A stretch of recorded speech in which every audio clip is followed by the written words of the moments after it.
If you ever walk through the old antique markets in Manila after sunset, you might notice something strange.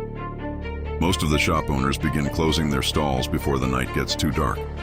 They pull down rusty metal shutters, they turn off dim yellow lights, and they leave in a hurry. But there is one small shop in the far corner of the market that stays open much later than the others. The shop has no name, no signboard, just a single dusty lantern hanging above the door. Inside that shop sits an old mirror, a mirror the owner refuses to look into, because according to the stories whispered by locals, that mirror does not show reflections. It shows the future, and the future it shows is never good. Maria Santos never believed in superstitions. She was a journalist in Manila, the type of person who believed that every mystery had a logical explanation. Ghosts were stories, curses were myths, and haunted objects were nothing more than clever tricks. That belief was exactly why she decided to visit the old Quiapo antique market one rainy evening. She was writing a feature article about mysterious items sold in the Philippines. Strange relics, ancient statues, cursed heirlooms. Most of the stories she had heard were ridiculous, but they made for interesting headlines. Rain fell softly over the narrow streets as she walked between rows of small shops. The market smelled of old wood, rusted metal, and damp paper. Most stalls were already closing. Shopkeepers packed their goods quickly. Some even gave Maria strange looks when she mentioned haunted objects. "Don't write about those things," one old woman warned her. "Why?" Maria asked with a smile. The woman leaned closer and whispered quietly, "Because some objects don't like attention." Maria laughed politely and continued walking. Eventually she reached the end of the market, and that was when she saw the shop, the one with no sign. The lantern above the door flickered weakly in the rain. Curious, Maria stepped inside. The interior of the shop felt strangely cold. Shelves lined the walls, filled with unusual items. Old photographs, broken clocks, ancient masks, dusty religious statues, and dozens of mirrors of different shapes and sizes. An old man sat quietly behind a wooden counter. His hair was completely white, and his eyes looked tired, as if he had not slept for many years. "You're late," he said softly. Maria frowned. "Late for what?" The man studied her carefully. "For finding it." Maria assumed he was joking. She began examining the items around the room. Some were interesting, most were junk. But then she saw it. The mirror stood alone in the corner. It was taller than the others, framed in dark wood carved with strange patterns that looked almost like vines or claws. The glass itself was unusually clear, almost too clear. Maria stepped closer. "That one is not for decoration," the old man said suddenly. Maria turned toward him. "What do you mean?" The shopkeeper stood slowly and walked toward her. "That mirror does not behave like normal mirrors." Maria smiled. "You mean it's haunted?" The old man didn't smile back. "I mean it shows things that haven't happened yet." Maria laughed. "Right. But something about the mirror made her curious." "How much?" The old man hesitated. "You should not buy it." That only made her more interested. "Why?" The man looked directly into her eyes. "Because once you see what it shows, you will never forget it." Maria crossed her arms. "I'm a journalist. I deal with facts." The shopkeeper sighed. "Very well." He named a surprisingly low price, too low for something so large and detailed. Maria paid without hesitation. The old man wrapped the mirror carefully before handing it to her. As she turned to leave, he said one final sentence. "When the mirror shows you something, do not try to stop it." Maria returned to her small apartment in Manila around 10 p.m. Rain continued falling outside the windows. The city buzzed with its usual nighttime energy. Distant traffic, motorcycle engines, voices from nearby restaurants. She leaned the mirror against the wall across from her bed. For a moment, she simply stared at it. It looked completely ordinary. "Haunted mirror," she muttered with a small laugh. She grabbed her phone and began recording. "Testing a supposedly cursed mirror from the Quiapo antique market," she said jokingly. But as she pointed the camera toward the mirror, something strange happened. The reflection did not match the room. Instead of showing Maria standing there with her phone, the mirror showed her apartment completely empty. Maria frowned. "That's weird." Then the reflection moved. Inside the mirror, Maria watched as her apartment door slowly opened.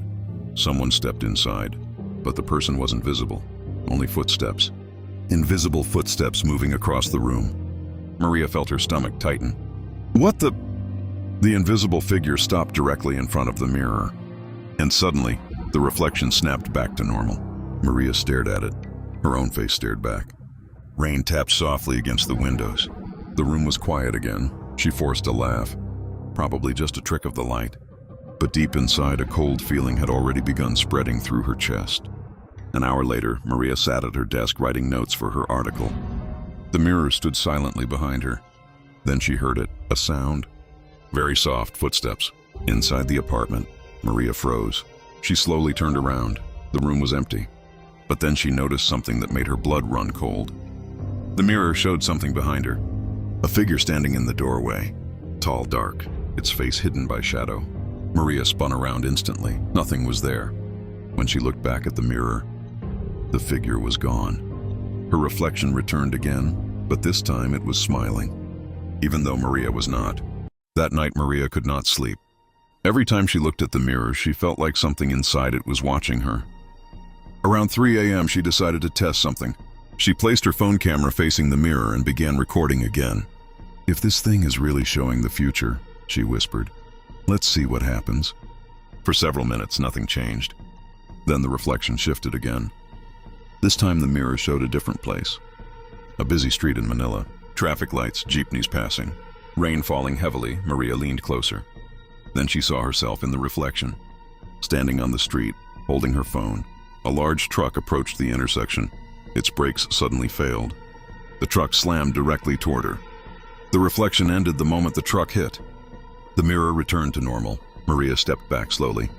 Because the location she had just seen was the exact street she walked through every morning on her way to work.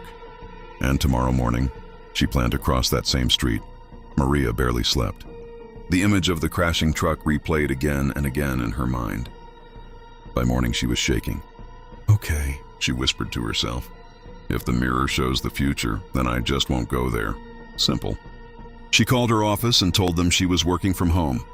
No street, no truck. Problem solved. For several hours, she relaxed. Maybe the mirror only showed possibilities. Maybe the future could be changed. But around noon, her editor called. "Maria, we need you downtown for an interview," he said. "Today? Can't someone else do it?" she asked nervously. "No. The source only agreed to talk to you." Her editor mentioned the meeting location. Maria's heart stopped. It was the exact street the mirror had shown. The exact intersection at the exact time. Maria hung up the phone slowly. Her eyes moved toward the mirror. The glass remained still. But somehow, it felt like it was waiting for her to understand something. The old shopkeeper's warning echoed in her mind. "When the mirror shows you something, do not try to stop it," Maria whispered quietly. "What happens if I try anyway?" The mirror did not answer. But the reflection began changing again. And this time, it showed something even worse.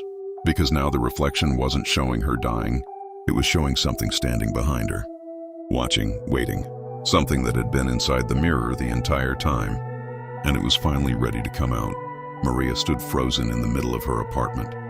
Her eyes were locked on the mirror. The reflection was no longer normal. Something stood behind her. It wasn't fully visible, but its shape was unmistakable. A tall figure, long arms, its head slightly tilted as if studying her. Maria slowly turned around. Her apartment was empty. The hallway behind her was quiet. No footsteps, no breathing, nothing. When she looked back at the mirror again, the figure was gone. Her reflection returned, but something was wrong. The reflection blinked. Maria didn't. Her chest tightened. A cold shiver crawled down her spine. "Okay, that's enough," she whispered nervously. She grabbed a thick cloth from her kitchen and quickly covered the mirror. For a moment, the room felt lighter. The strange pressure in the air disappeared. Maria took a deep breath. "Just stress," she muttered. "You're imagining things." But deep down, she knew she wasn't, because the mirror had shown her something very specific. The truck, the accident, the intersection. And now she had to decide. Should she ignore it, or should she try to change the future? By late afternoon, the rain in Manila had turned into a heavy storm. Traffic lights reflected off the wet streets. Motorcycles splashed through puddles. Jeepneys honked loudly as they moved through crowded roads. Maria sat in a taxi, staring out the window. The driver noticed her nervous expression. "First time in this area?" he asked. Maria shook her head. "No, I've just had a strange morning." The taxi slowed near the intersection. Maria's heart began pounding. She recognized it instantly. The exact street from the mirror. Every detail matched: the traffic lights, the convenience store on the corner, even the cracked sidewalk. Her hands started shaking. The taxi driver looked confused. "Miss, are you okay?" Maria forced a small smile. "Yes, just stop here." She stepped out of the car and stood on the sidewalk. People moved around her normally. A group of students laughed while crossing the street. An elderly man sold umbrellas nearby. Everything looked ordinary. But Maria's eyes kept scanning the road, waiting, watching. For the truck. Minutes passed. Nothing happened. Cars stopped at the red light. Motorcycles passed safely. Maria slowly began to relax. Maybe it was wrong, she whispered. Maybe the mirror had simply shown a nightmare. She took one step toward the crosswalk, then another. The traffic light turned green for pedestrians. Maria stepped onto the street. And that was when she heard it. A loud screech, metal grinding against metal. People began shouting. Maria turned her head and saw the truck. It was exactly the same truck from the mirror. Large, blue, moving far too fast. Its driver was desperately trying to control it. But the brakes were clearly failing. Maria's heart jumped into her throat. Everything around her suddenly moved in slow motion. The truck was heading directly toward the intersection. Directly toward her, just like the mirror had shown. But this time, Maria moved. She ran. Her feet slipped slightly on the wet pavement as she jumped toward the sidewalk. The truck roared past her only seconds later. It smashed into a parked jeepney with a thunderous crash. Glass shattered, metal bent violently. People screamed. Maria collapsed onto the ground, breathing heavily. Her entire body trembled. She stared at the wreckage in shock. She was alive. She had survived, which meant only one thing. The mirror hadn't lied. It had shown the future. Later that evening, Maria sat in her apartment staring at the covered mirror. The news played quietly on her television. A reporter spoke urgently. A truck accident occurred earlier today in downtown Manila after the vehicle's brakes reportedly failed. Fortunately, no fatalities were reported. Maria muted the TV. Her eyes moved slowly toward the mirror. She could still remember the reflection, the moment of impact, the exact second she was supposed to die.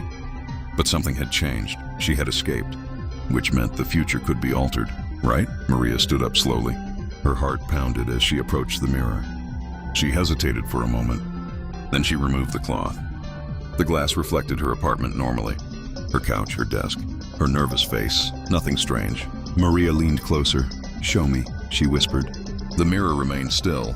Then the reflection shifted again. But this time, it wasn't showing the future. It was showing the past. The reflection inside the mirror changed into a completely different scene. A small village somewhere in the Philippines. Wooden houses, palm trees swaying in the wind. Children playing near a dirt road. The image looked old, very old. Maria leaned closer, fascinated. The scene moved like a silent movie. Villagers gathered in a small hut where an elderly woman sat beside a large mirror. The mirror, the same one now standing in Maria's apartment. The old woman appeared to be some kind of spiritual healer. People approached her one by one. Each time someone looked into the mirror, their reaction was the same. Fear, shock, tears. Some collapsed onto the ground. Others ran away screaming. The reflection changed again. Night fell over the village. Villagers gathered outside the hut, shouting angrily. They accused the old woman of witchcraft. Maria could see their fear, because the mirror had shown them something terrible. Their deaths. One man grabbed the mirror violently. He threw it onto the ground, but the glass did not break. Another man tried smashing it with a hammer. Still nothing happened. The mirror remained perfectly intact. The villagers finally locked it inside a wooden crate and buried it deep in the forest. The reflection faded. Maria stepped back slowly. Her breathing was heavy. "Why are you showing me this?" she whispered. The mirror remained silent, but the surface began shifting again. This time, the reflection showed Maria's apartment. But something was different. The room looked darker. Dust covered the furniture. The windows were broken. It looked abandoned. Maria stepped closer, and then she saw herself, standing in the reflection. But something was terribly wrong. The reflection version of Maria was smiling. A wide, unnatural smile. Her eyes were completely black. And she wasn't alone. The dark figure stood beside her, tall, thin, its face hidden in shadow, and slowly. The reflection, Maria turned her head and looked directly at the real Maria standing outside the mirror. Then she whispered something, even though there was no sound. Maria could read the words clearly. "We're almost ready." Maria stumbled backward. Her heart pounded violently. "What does that mean?" she whispered. The mirror returned to normal again.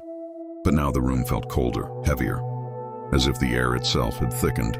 Maria grabbed her phone and began searching for information. Old Philippine legends, haunted mirrors, cursed objects. After nearly an hour, she found something disturbing. A forgotten folklore story about a spirit known as the Watcher of Reflections. According to the legend, the spirit lived inside mirrors and could see both the past and the future. But it had one terrible goal. It wanted to escape into the real world. To do that, it needed someone to look into the mirror many times. Someone curious, someone who would keep returning, someone like Maria. Each vision the mirror showed was slowly weakening the barrier between worlds. And when the barrier finally broke, the thing inside the mirror would take the viewer's place. Maria stared at the mirror in horror. "That's impossible," she whispered. But deep inside, she knew the truth.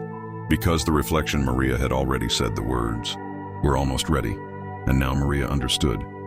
The mirror wasn't just predicting the future, it was creating it. And something inside it had been watching her from the very beginning, waiting, learning, preparing for the moment when the reflection would finally step out.